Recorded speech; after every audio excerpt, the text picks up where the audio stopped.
easy. Bukra insha'Allah. That's what the word procrastination is easily translated as. Bukra insha'Allah. Tomorrow, God willing, procrastination.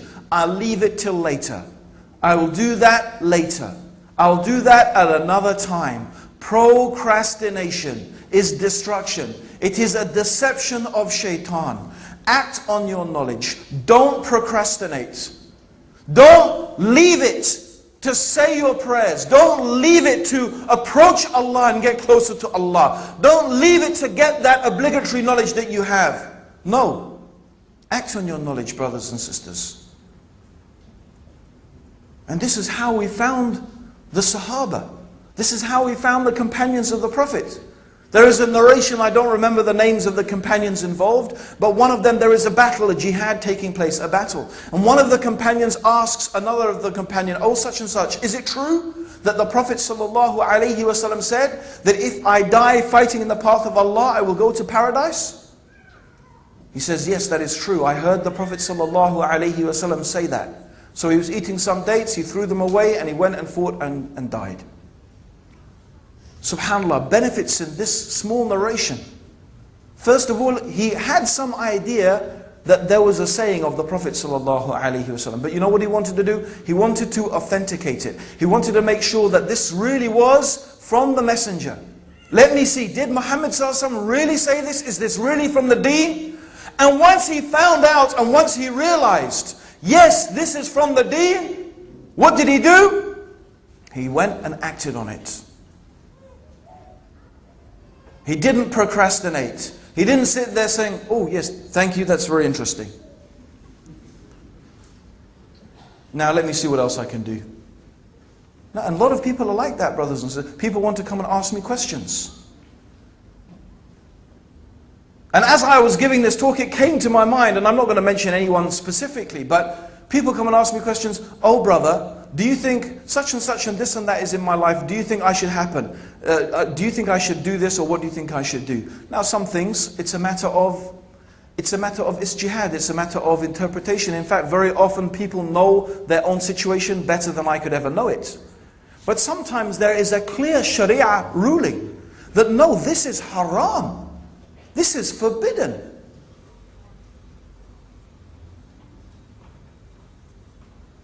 Now, I wonder how many people who come to me and ask me a question and I say, no, this is haram. A sister may ask me, I have a husband, he doesn't pray, he doesn't practice, he's committed adultery. From the opinion and the understanding, what I know is that a person who commits adultery has to divorce his wife. It is haram for them to remain married. It is haram.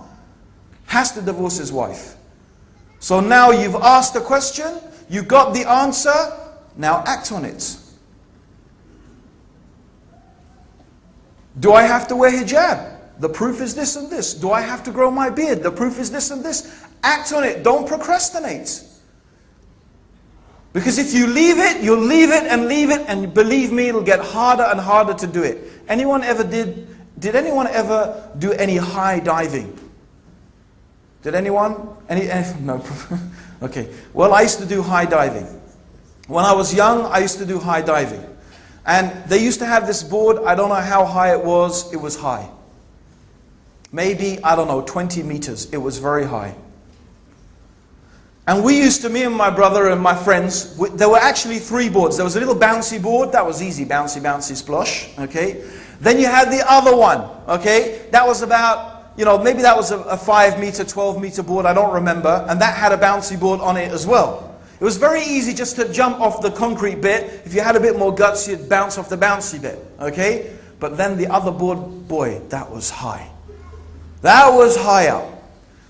Okay, and you look at it and you'd spend half an hour looking at it and say, I can do it, I can do it, I can do it. It's not that far, it's not that far. So eventually, you walk up, you get up there, and then you walk to the edge, and believe me, everyone looks like little ants crawling around.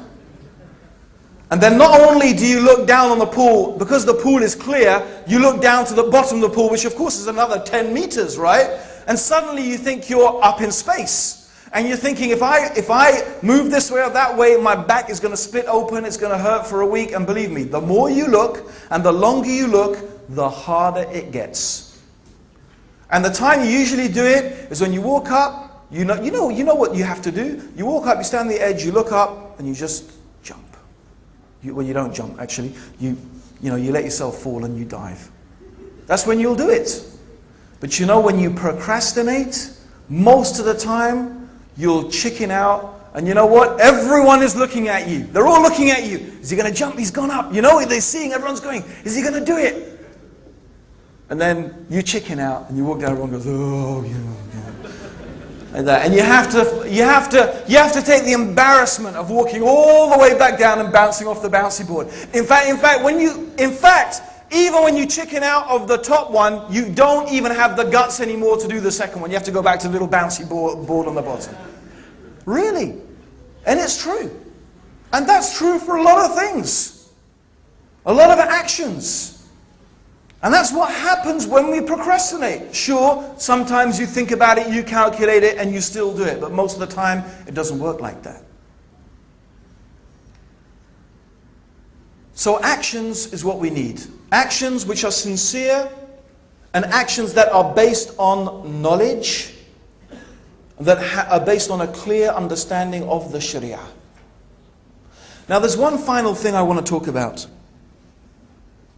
There's one final thing that I want to talk about. And that is really the actual title. Actions speak louder than words. I want to spend just a little bit of time reminding ourselves of something. That it is much more often the things that we do rather than the things that we say that affect people. And the history of Islam bears testimony to that, brothers and sisters. The history of Islam, from Rasulullah sallallahu alayhi wasallam to his Sahaba,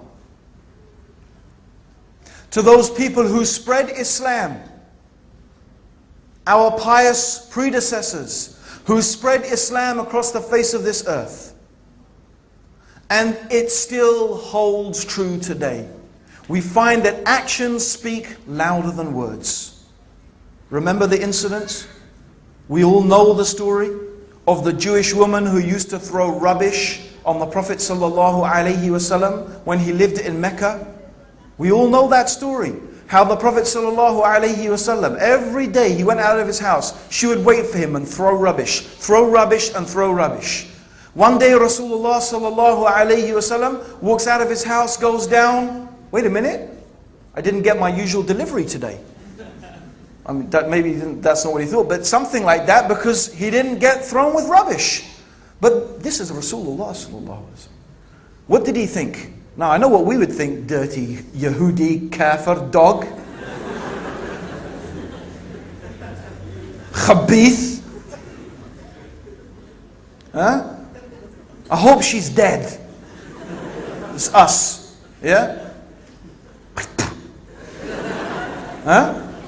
This is us, okay? No, Rasulullah sallallahu alaihi wasallam, he wasn't like us. Rasulullah was concerned about his neighbor. And we know what Allah subhanahu wa ta'ala revealed and told us about the rights of our neighbor. In fact, Jibreel used to tell Rasulullah sallallahu alayhi wasallam about the rights of the neighbor so much, he thought that Allah was going to reveal that the neighbor should share in inheritance. And Rasulullah sallallahu alayhi wasallam was a person who cared about people.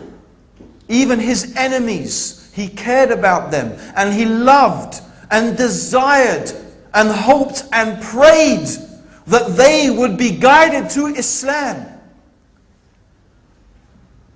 So what did he do? He went to inquire about this woman, to see whether she was well, to see whether she was okay. Is there anything that he could do for her? He is her neighbor. When she heard about this, she said, this is truly the character of a prophet of God. Ashhadu an la ilaha illallah wa ashhadu anna Muhammad Rasulullah. This is actions speaking louder than words. This behavior, this character, this nobility of Rasulullah sallallahu alayhi wasallam did something which preaching and words and talking could never do and could never accomplish. And believe me, if we study the seerah of the Prophet sallallahu alaihi wasallam, if we look to the way the Sahaba were with the Prophet sallallahu alaihi wasallam, it used to impress people so much.